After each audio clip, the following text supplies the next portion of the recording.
पितावसो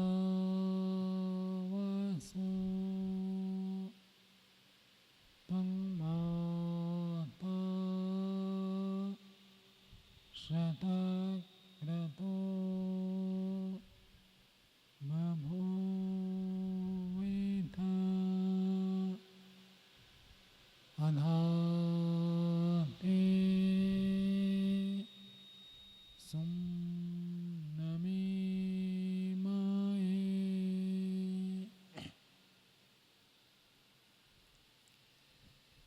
समादरणीय आचार्य जी, आर्य भद्र पुरुषों, मातृशक्ति, प्रिय ब्रह्मचारी गण, मनुष्य जीवन की श्रेष्ठता सफलता ऋषियों के निर्देश पर चलने पर ही प्राप्त होती है। जो व्यक्ति जितना अधिक ऋषियों के निर्देशों का पालन करता है, उस व्यक्ति का जीवन उतना ही श्रेष्ठ होता है, महान होता है, आदर्श बनता है। ऋषि लोग वेद मंत्रों को साक्षात्कार करके ईश्वर के साथ संबंध स्थापित करके हम मनुष्यों के कल्याण के लिए दया परवश होकर उपदेश करते हैं। ऋषियों की बड़ी विशेषता होती है, वह साक्षात कृतधर्मा होते हैं। हम जैसे उपदेश करते हैं, बोलते हैं, ऋषियों की वाणी ऐसे नहीं होती है। ऋषि जो भी बताते हैं उस समाधि के अवस्था में साक्षात्कार करके प्रत्यक्ष करके उस बात को उपदेश करते हैं, बताते हैं। यह उनकी बड़ी विशेषता है। हम ऐसे बहुत सारे चीज़ों को बोलते हैं जो हमारे जीवन में नहीं है, जिसको जीवन में हमने अनुभव नहीं किया है उसको भी बोल देते हैं, बताते हैं, और व्यवहार के लिए आवश्यक भी होता है। लेकिन ऋषि लोग जब निर्देश करते हैं, उपदेश करते हैं, वो केवल उन्हीं बातों को बताते हैं जो उन्होंने साक्षात्कार किया है, प्रत्यक्ष किया है। ये ऋषियों की विशेषता है। ऋषियों की दूसरी विशेषता है वो भूत दया, प्राणी मात्र के प्रति कल्याण की भावना रखते हैं। प्रत्येक मनुष्य ने प्रत्येक प्राणी का कैसे कल्याण हो, ये भावना से वो ओतप्रोत होते हैं। पीछे आपको अनेक दिन तक अहिंसा के बारे में बताया। वो ऋषित्व को प्राप्त करने के लिए अति आवश्यक है। सब प्राणियों के प्रति प्रीति भाव, सबका भला हो, सबका कल्याण हो, सब दुख से दूर हो, सुख को प्राप्त करें, ये जो भावना है ये अति आवश्यक है। दूसरे व्यक्ति क्या करेंगे वो हमारे हाथ में नहीं है। हम क्या करेंगे ये हमारे हाथ में है। दूसरे व्यक्ति तो गलत भी करेंगे, अच्छा भी करेंगे। कुछ लोग हमारे प्रशंसक होंगे, कुछ लोग हमारे निंदक होंगे। जो हमारा प्रशंसा करते हैं उनका हित तो हम चाहेंगे, लेकिन जो निंदा करते हैं, जो दोष न होने पर भी दोष बताते हैं, उनके प्रति हमारी कैसी भावना होती है, ये गंभीर बात है। मेरी बात आपको समझ में आ रही है, कठिन पड़ रहा है?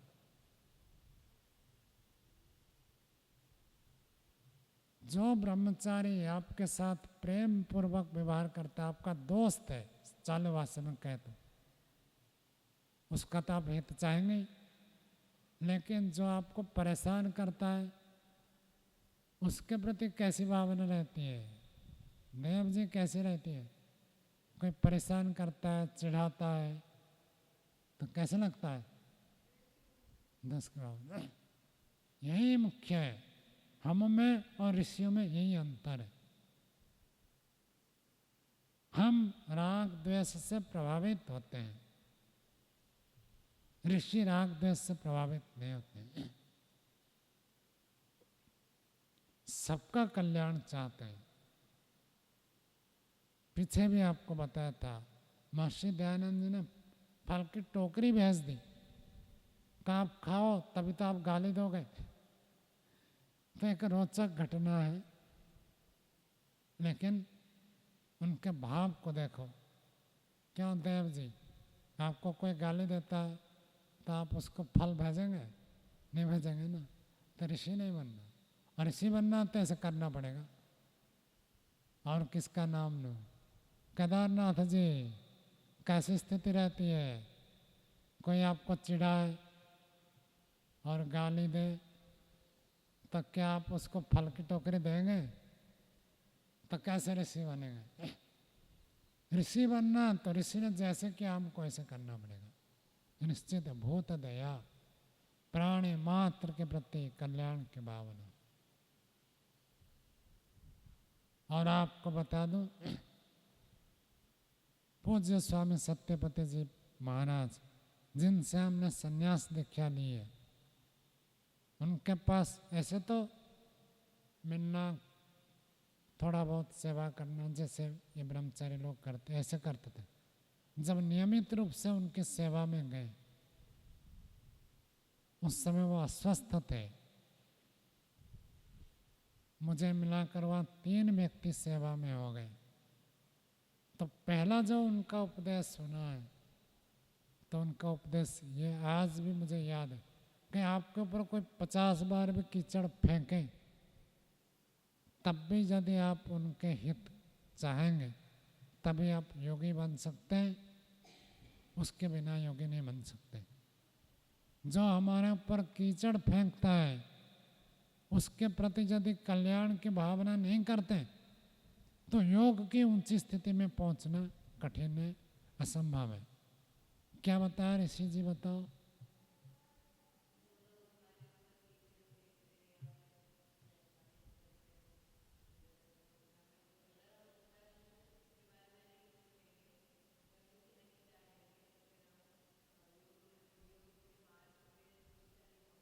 शाबाश, पूरा ज्यों का तो सुना दिया। तो आपका नाम ही ऋषि है, तो आपको तो करना पड़ेगा। कोई दूसरा करे ना करे, आपको करना पड़ेगा। आपकी क्या स्थिति रहती है? कोई ब्रह्मचारी चिढ़ाता है, परेशान कर देता है, तो कैसे लगता है? इसको मार दूं, पीट दूं, ऐसी इच्छा होती है, या ये सुधर जाए, क्या इच्छा होती है? नहीं होता, तो उसको बदलो। प्रयास करेंगे तो होगा, बिना प्रयास के नहीं होगा। और संसार में ऐसी स्थिति, ऐसी घटनाएं घटती रहती है। किसी किसी के लिए तो आए दिन, प्रत्येक दिन ऐसी घटना घटेगी, नहीं तो साल भर में, महीने में, 2 महीने में ऐसी स्थिति हमारे सामने आ ही जाती है। गलती न होने पर गलत बताएंगे लोग, ऐसी स्थिति आएगी ही आएगी। और जो पहले से तैयार होकर चलता है वो व्यक्ति जीत जाता है, और जो पहले से सोच कर नहीं चलता है वो मार खाता है। क्या बताया? किसको पूछो? दक्ष जी बताओ।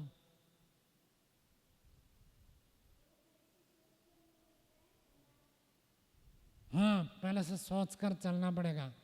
क्या सोच कर चलना पड़ेगा?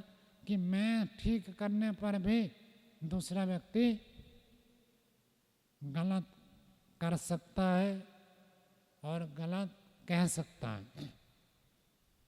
तब आप अंदर से मजबूत रहेंगे, हिलेंगे नहीं। और जब हम जाग जाते हैं तब चोर चोरी नहीं करता है, और जब जागेंगे नहीं, बेहोशी में रहेंगे, तो चोर चोरी करके ले जाएगा। क्या चोरी करके ले जाएगा? ओम जी, हमारा चित्त को चोरी करके ले जाएगा। हमारा चित्त हमारे नियंत्रण में। और जब आप सावधान नहीं रहेंगे, दूसरा व्यक्ति कुछ ना कुछ कहेगा, आप चिढ़ जाएंगे। आपकी क्या स्थिति रहती है ओम जी? कोई परेशान करे तो कैसी स्थिति रहती है? इसको मार दूं, पीट दूं, नवाच दूं, ऐसी रहती है? या लगता है बेचारा सुधर जाए? क्या बोला? पिटने के चाहती। इसको बदलना है। यदि आपको ऋषि बनना है तो ये तो करना है। और जो ऋषि बनता है वह संसार में सबसे अधिक सुखी होता है। एक ऋषि को जितना सुख मिलता है, जितना आनंद मिलता है, और किसी को नहीं मिलता। चाहे संसार में धनवान हो, रूपवान हो, बलवान हो, बुद्धिमान हो, कुछ भी हो, विद्वान हो, परोपकारी हो, धार्मिक हो, याज्ञिक हो, कोई भी हो, उसको इतना सुख नहीं मिलेगा जितना सुख एक ऋषि को प्राप्त होता है। संसार का बड़ा सुख, सबसे बड़ा सुख, वो केवल ऋषि को प्राप्त होता है। और ऋषि बनना है तो पहला काम है साक्षात्कार करना है, मुझे समाधि लगानी है। और दूसरी बात है, ऋषि बनना है तो भूतदया। भूतदया क्या बताया प्रभात जी? भूतदया मतलब प्राणियों के प्रति दया की भावना, सबका भला सोचना है। भले आदमी कितना भला हम सोचते हैं, बुरा आदमी कैसे भला हो जाए ऐसे सोचना चाहिए। ये नियम है। हाँ, ऋषि बनना है तो ऋषियों का तीसरा काम होता है वो उपदेश देते हैं, बताते हैं, सिखाते हैं, पढ़ाते हैं। जो उनको दिव्य ज्ञान विज्ञान मिला है वो सब अपने पास गुप्त करके रखना नहीं चाहते। जो अच्छी बात है वो दूसरों को दे देते। मध्य युग में भारतवर्ष में ऐसी स्थिति आ गई, ब्राह्मण लोगों ने सबको गुप्त रखा, दूसरों को वेद पढ़ने का अधिकार नहीं है, ऐसे ऐसे उल्टी बातें सब फैला दी। महर्षि दयानंद आकर फिर उद्घाटित किया, पुरुष भी पढ़े, स्त्री भी पढ़े, सब पढ़े, सब बढ़े। ये श्रेय महर्षि दयानंद को जाता है। और वेद को व्यापक किया है का जन्म से ब्राह्मण नहीं है, कोई भी पढ़ सकता है वेद, कोई भी पुरुषार्थ कर सकता है। तो पढ़ाने की इच्छा, बताने की इच्छा, सिखाने की इच्छा, जो अच्छी बात मैंने जाना सीखा वो मैं दूसरों को बताऊं, ऐसी इच्छा आप में से किस किस के अंदर होती है कि मैं जो अच्छी बात जाना उसको दूसरों को बताऊं? तो अच्छी बात है, इतने प्रचारक तैयार हो जाएंगे। हाथ नीचे करो। वेद को हमने पढ़ा, वेद को सीखा, संध्या करते हैं, यज्ञ करते हैं, सत्यार्थ प्रकाश को पढ़ा, ऋषियों को जाना, तो ये मैं दूसरों को बताऊं, ये भावना आनी चाहिए। और ऋषि लोग इस भावना से युक्त होकर बोलते हैं। हम मनुष्यों के कल्याण के लिए और कोई उपाय नहीं है। कल्याण के लिए एक ही उपाय है कि ऋषियों का अनुसरण करें। चाहे व्यक्ति कुछ भी करे, स्कूल में पढ़ता है, कॉलेज में पढ़ता है, विश्वविद्यालय में पढ़ता है, गुरुकुल में पढ़ता है, अथवा कोई नहीं भी पढ़ता है, लेकिन जितनी बात ऋषियों की मानेगा वो पुस्तक से पढ़कर माने, शास्त्रों को पढ़कर माने, गुरुजन से सुनकर माने, व्यवहार को देखकर माने, किसी भी रूप में जितना हम ऋषियों की बात को मानते हैं उतना ही हमारा कल्याण होता है, और जितना ऋषियों के विपरीत करते हैं उतना कल्याण होता है। ये नियम है। कल्याण की इच्छा है तो ऋषियों के अनुसरण करना आवश्यक है। जो ऋषियों के अनुसरण करेगा वो ऋषि बनेगा। ये नियम है। जिसका हम अनुसरण करते वो बनते हैं। मन में भी चित्त में भी ऐसी इच्छा रहती है और आचरण में ऐसे करते हैं तो ऐसी योग्यता प्राप्त होती है, फिर व्यक्ति वैसे बन जाता है। अब आप गुरुकुल में पढ़ रहे हैं, अभी आपकी आयु कम है, आगे चलकर आप बड़े होंगे, 10वीं पढ़ेंगे, 12वीं पढ़ेंगे, उसके बाद आपके लिए आपके सामने बहुत सारे क्षेत्र आएंगे। कोई आधुनिक शिक्षा पढ़ना चाहेगा, कोई आधुनिक शिक्षा में बहुत सारे विभाग है, कोई किसी विभाग में, कोई किसी विभाग में जाएगा। लेकिन एक बात याद रखना, पूर्ण सुखी होना है तो ऋषि हो सकता है। इसको भी एक विकल्प, इसको भी एक पक्ष के रूप में रखना, मैं ऋषि भी बन सकता हूँ, ऐसी भावना से जीना है। ये छोटी अवस्था में यदि इस बीज को डालेंगे तो बड़ी अवस्था में वो बीज अंकुरित होकर वृक्ष बनकर पुष्प बनकर फल देने में समर्थ होगा। और यदि अभी से इच्छा नहीं है तब तो नहीं होगा। अपने जीवन में ऋषियों को आदर्श मानना है। ऋषि श्रेष्ठ है, ऋषि महान है, और हमारा निकटतम ऋषि है महर्षि दयानंद है।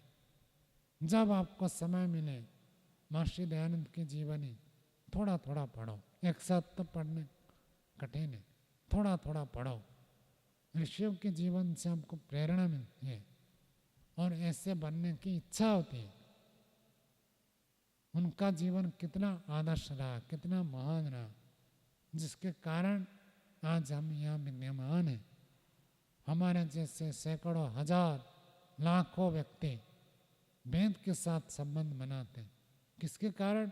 ऋषि दयानंद के कारण। तो उनके साथ संबंध बनेगा कब? जब उनके जीवनी को पढ़ेंगे, जब उनके बारे में विचार करेंगे, चिंतन करेंगे, तो ऋषि के साथ हमारा संबंध बनता है। ऋषि लोग देखते हैं ये जो मनुष्य है, ये जो जीव है, इस संसार में बहुत दुख प्राप्त करते हैं। हम आपको उपदेश देते हैं, विद्वान लोग आपको पढ़ाते हैं और साधु संत उपकार करते हैं। उनमें दो प्रकार की स्थिति हो सकती है। कोई अपने स्वार्थ के लिए भी कर सकता है और कोई निस्वार्थ भाव से भी कर सकता है। ऋषियों का कोई अपना स्वार्थ नहीं होता है। ऋषि स्वार्थी नहीं होते, बिना स्वार्थ के हमारा उपकार करते हैं। ऋषि जो उपदेश देते हैं, ऋषि जो बात बताते हैं, ऋषि जो निर्देश करते हैं, उसके पीछे उनका कोई प्रयोजन नहीं है।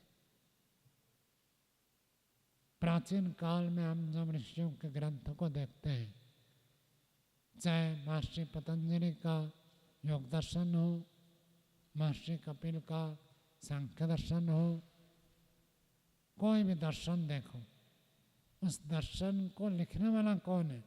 उनका नाम भी नहीं आता। अपने मान सम्मान के लिए वो नहीं करते हैं, वो केवल हमारा उपकार चाहते हैं। कैसे हम लोग दुख से दूर होकर सुख को प्राप्त करें, इसी भावना से वो प्रेरित करते हैं।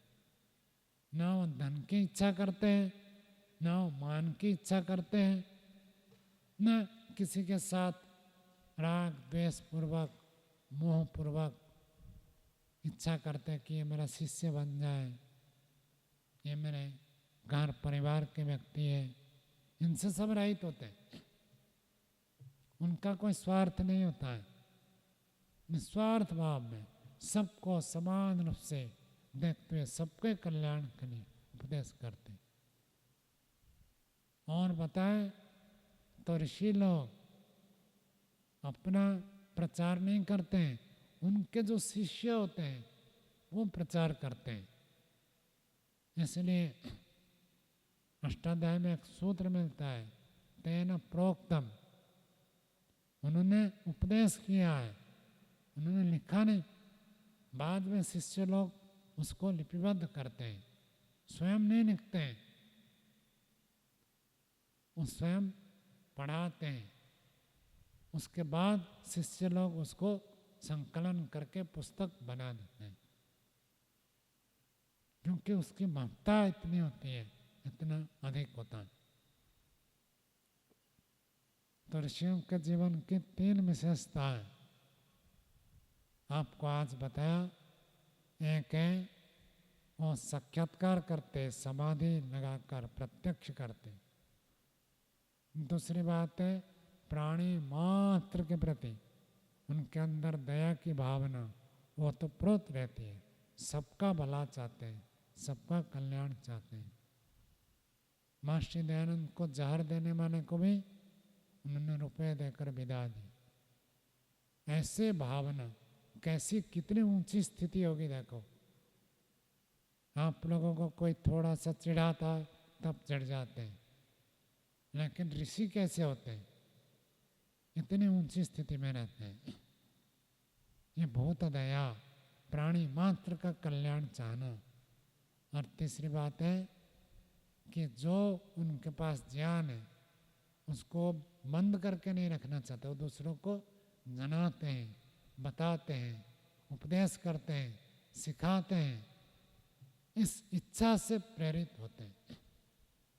और ये इच्छा उनके स्वार्थ नहीं है, अपने मान सम्मान के लिए नहीं है, उनको ईश्वर की ओर से प्रेरणा मिलती है कि आप मनुष्यों का कल्याण करो। वो ईश्वरीय प्रेरणा से प्रेरित होकर हम जन समुदाय के कल्याण के लिए प्रवृत्त होते हैं। युग युग में ऐसे ऋषियों का आविर्भाव होता है। प्राचीन काल में तो ऋषियों का युग रहा, अब कभी कभी किसी कालखंड में एक ऋषि उत्पन्न होते हैं। आज भी यदि व्यक्ति प्रयत्न करें, पीढ़ी पर पीढ़ी प्रयत्न करें, तो आज भी ऋषियों का प्रादुर्भाव होगा। ऐसे दिव्य आत्माओं को ईश्वर दूसरी धरती से हमारे धरती पर भेजेगा। ऐसी स्थिति चाहिए। माता पिता ऐसे हो, माता पिता की इच्छा ऐसे हो, वातावरण ऐसे हो, तो ऋषि बनाते। और हम भी चाहेंगे तो इस जन्म में ना हो तो अगले जन्म में बना देगा ईश्वर। ज़्यादा समय नहीं लगेगा। आप बचपन से गुरुकुल में आए हैं, 1-2 जन्म में बन सकते, इसी जन्म में बन सकते। और यदि पूरा प्रयत्न किए इस जन्म में नहीं भी बन पाए, अगले जन्म में हो जाएगा, निश्चित है। तो हमको सबको ऐसे आदर्श लेकर चलना है, ऋषि के तुल्य हमारा जीवन हो, ऐसी भाव से जीवन जिए। इतना कहकर वाणी को विराम देते हैं। आप सबका धन्यवाद।